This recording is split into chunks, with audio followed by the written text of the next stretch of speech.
Yo, I'm glad you like the song. Let's see, how'd it go? Like, don't you ever stop and think sometimes? Could have been us, could have been wonderful, yes, oh yes. Found a new love in your life. Could have been us, could have been wonderful, yes, oh yes. Something about it don't sit right. Could have been us, could have been wonderful, wonderful, yes. Something like that. Hello, hello. Good to see you again. Right. I'm back with something a bit different.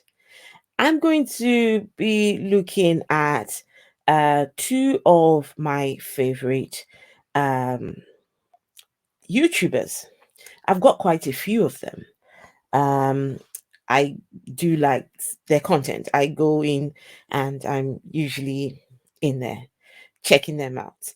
And so now, because I mainly talk about deconversion, uh, leaving religion, you know my opinions about religion, right?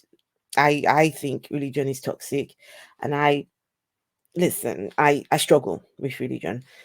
A lot of that has to do with my experience with religion and just cannot seem to understand why we need religion, especially ancient religions in this modern day times. And so, right, we're going to look at or listen to a deconversion story of someone who he's been online for a good number of years. And yeah, I've had this video for a very long time, just uh, never really done anything about it. But now I think now is the time, because now I'm starting to go into just listening to people's deconversion stories. Before I start, if you're not subscribed, please turn on that subscribe button. Hit that notification bell. Share. You know the YouTube stuff. Please, your subscriptions will help the channel a lot. So please make sure you are subscribed. Okay? Right, let's go.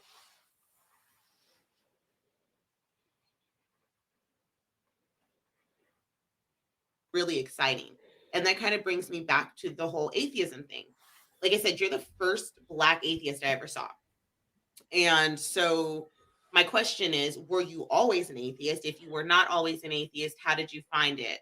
And what is it like being a Black atheist? Because I know for me, it's really difficult. My husband's family is very religious, so I get the side eye all the time. How do you deal with that? Well, luckily, most of my family typically don't like me very much. So because they're incredibly religious, like so, Mm, I come from a family of preachers, and wanna be pastors, and all that kind of wow. shit.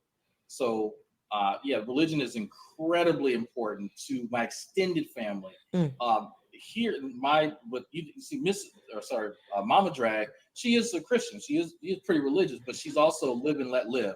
If you know she okay, guys.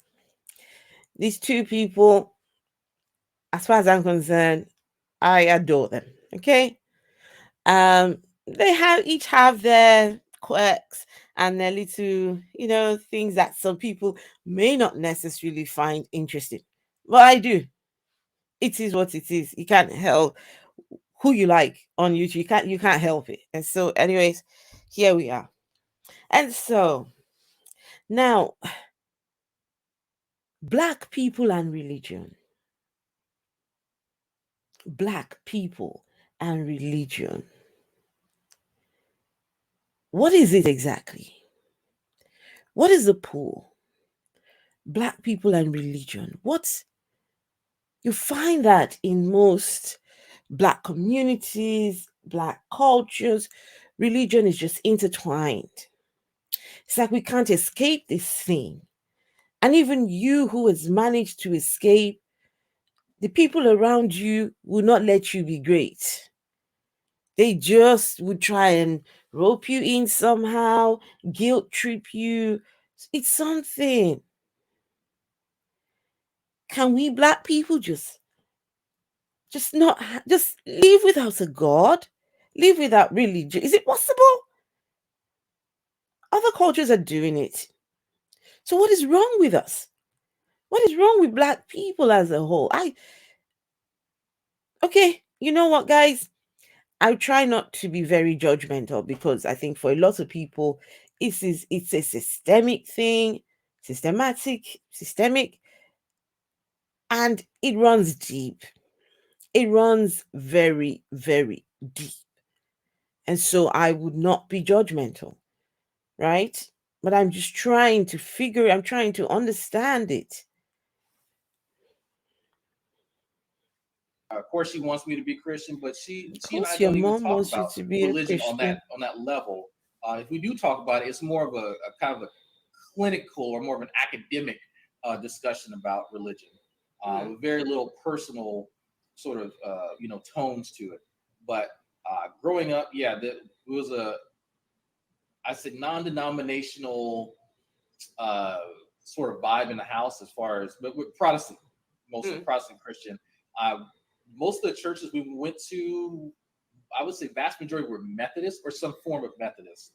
I know my mother is not a big fan, never been a big fan of Pentecostal, because she's had some experiences and we've had some experiences with them in our extended family. This is another story. But I had always sort of. I grew up Pentecostal. Now, my version of Pentecostal was a very strict version of Pentecostalism. I didn't know any different. I didn't know that there were other sects of this religion.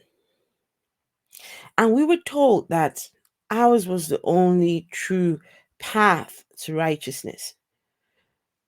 We had the holiness doctrine in this Pentecostal denomination. We had the holiness doctrine. We were the ones earmarked for heaven. Everyone else, hell. You're going to hell. So to hear Drag talk about being raised in the Methodist, and you look at the Pentecostals as, they're not the right ones. Can you not see the problem with this religion called Christianity? Can you not see it? Which one of these sects have the right, have the truth, absolute truth? Which one of them? The answer is none. There's so many denominations. It is laughable at this point. Christianity has become a joke, as far as I'm concerned. Christianity has become just it's bad. It's really bad.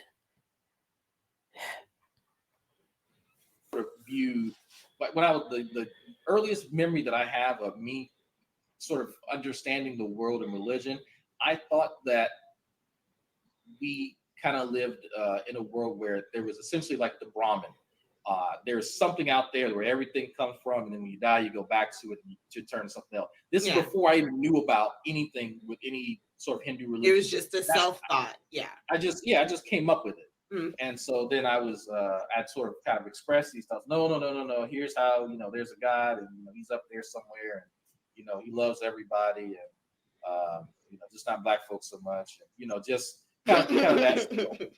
But I kept encountering scenarios where explanations were given of religious nature that didn't make sense. Oh, it's okay. Well, God will They take care of it. usually Oh, don't God, make if you just sense. pray, something good will happen. Oh, it's just like, no, there's no actual connection with this thing that you're telling me that I'm supposed to be doing with the result, because you can just sort of attach.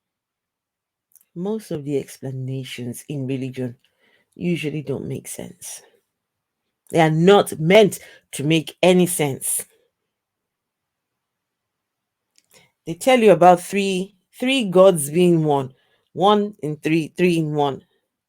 How three become one, one become three, one impregnates a child to give birth to itself, who is also the son, who is also the father. The father is up there, the son comes as a baby, and the baby makes absolutely no sense whatsoever. Oh, two people eat a fruit, and automatically they're doomed. Not only are they doomed, but the rest of the world are doomed. Now, bear in mind, the same one who's condemning them is the same one who put the tree there. He set the trap for them. And then, now, he sets up a plan to save humanity who are doomed by coming as himself in the form of his son. It's another part of himself, the ghost, that impregnates the girl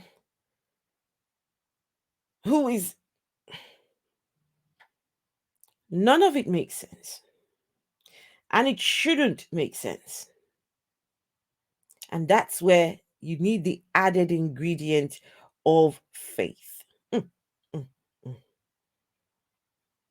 Faith, as far as I'm concerned, you can believe anything on faith, including lies, including falsehood, including tales. Just add that little ingredient of faith. Belief without evidence. Just add that there, and let me tell you, you can get anyone to believe anything. Okay, you know what? Let me try it out. Okay, you watching me, by faith, your money belongs to me. Send that money in your account, all of it, to my Cash App. How about that? By faith. Do it. By faith. I want to see how many of you will actually believe by faith.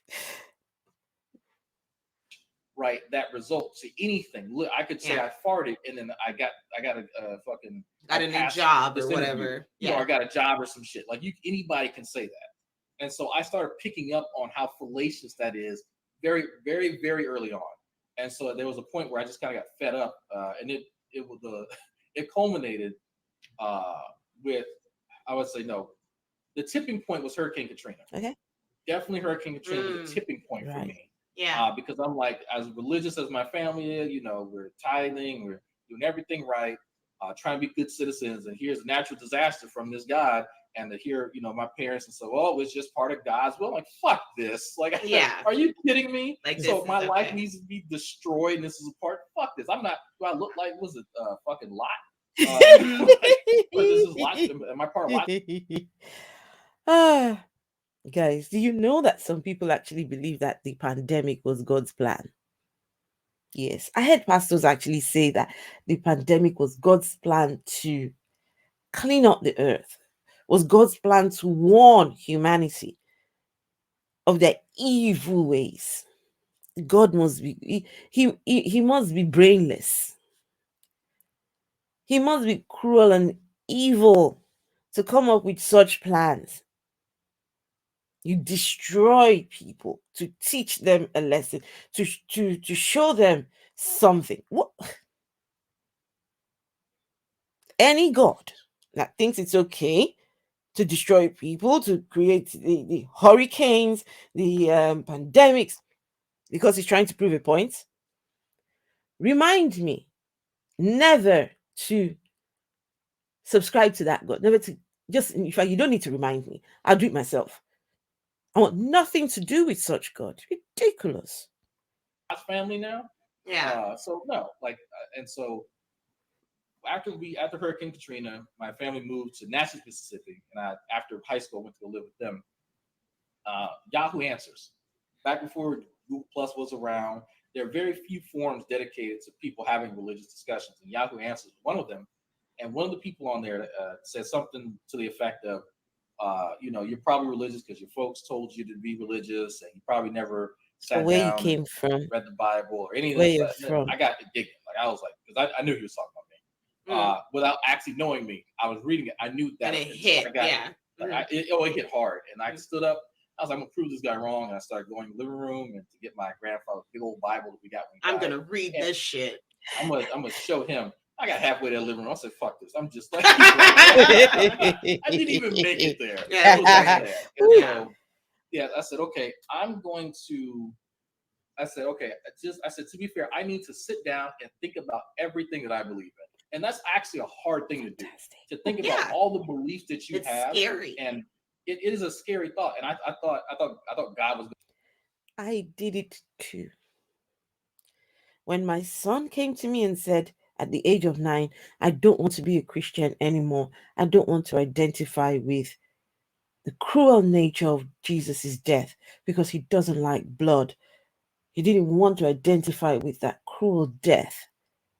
And I, as his mother, because I was scared that he would go to hell and I would be in heaven, I was trying to coerce and cajole and to convince him to be a Christian. I could see the look on his face. He didn't want no part of Christianity or Jesus, but I was trying to force him into it. It really, really made me feel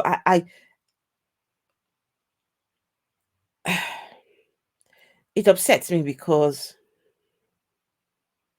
the harm I was trying to do to my child. So I had to rethink things. I had to put myself in a position where I'm asking myself, okay, so he has a point. Do not ignore his point. He might be 9 years old, but don't ignore him. Don't ignore his point. Could it be that I'm the one who's got this wrong? Why do I believe what I believe? I did ask those questions. And I guess you can see that I've answered that question. I'm now an atheist, thankfully. But it's one of the hardest things you could do. Something you've always believed all your life, and then you get to a point where you ask yourself, is there reasons to believe? But if you haven't done it and you have a belief system, I suggest to do it. There's no harm. What harm can you do? Wouldn't you, at least if you do have a belief system, have sufficient reasons to believe than none? Don't just believe for the sake of it. Don't believe because you're coerced into believing. Don't believe because everyone else is believing. So you owe it to yourself to ask those questions. Going to kill me for like 2 or 3 weeks after that. Well, did you ever have the hell dreams? Like I had that was probably one of the most fucking terrible, treacherous times of my life because I'm driving to community college and I'm thinking, oh, God's gonna have somebody plow into me and T-bone me and kill me. I'm gonna get smited. I'm gonna get smited. I'm gonna get smited. Like I'll walk outside and lightning's gonna hit me, and I'm just like, this is crazy. I've never thought about this stuff before. Why all of a sudden when I try to say, you know what, let me come to, because I wasn't actually fully pulling away from it. Let me just reset everything and actually come to this religion on my own. Like that was my actual plan. But I understood at that point that this is a fail-safe built into the religion to keep people in. That fear is a fail-safe. And I said, I don't want to be a part of any fucking system that has to coerce me through violence and fear in order to believe in it. That's ridiculous. That's a fuck this. So they coerce you with violence and fear. Dragnauct. I was a child when we were shown movies of this place called Hellfire and told to give our lives to Christ, otherwise we will burn in that place.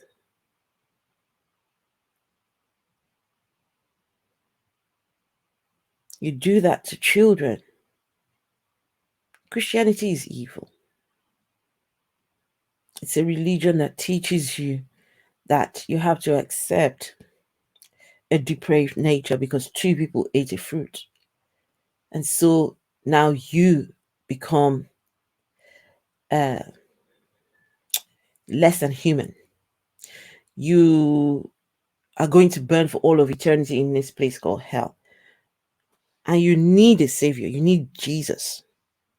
In comes the hero, Jesus, to come and save you. And that's why I do not like Jesus. I don't like what that guy stands for. I do not like Jesus.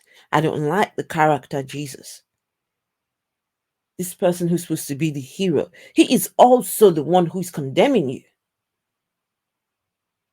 Never mind everything they've told you about Jesus. I don't like that character. Because I never once did I ask Jesus to die for me. Whatever he did of his own accord, and he wants me to be thankful to him. Oh, please. Someone tell him. Get lost. That's where I've been about all religion ever since. Could there be something out there greater than us? Sure. Agnosticism. God, maybe not. But I don't think it's going to be packaged in a book that has been, fucking one of many holy books in all of human existence, believing essentially the same thing. There's something out there that we can't explain. Here's a convenient Bible, one of many holy books that there are no originals for. The Bible is a copy of copies. No originals. Ridiculous. Explanation. This entity that none of us can actually perceive did everything. Cool. Or entities. Yeah, essentially. So. Exactly. All right. I have one more. Tated wants to know, how does anything in... Right, guys? I hope you've enjoyed that. I have.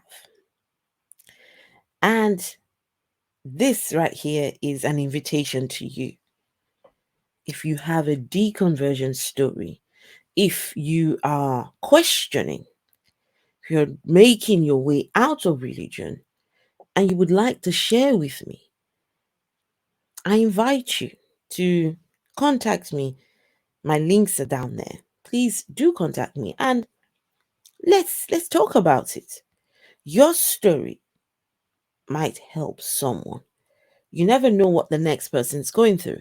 You never know. And I'm going to implore you, if you have liked this content, if you think that this content will help somebody, I beg you share.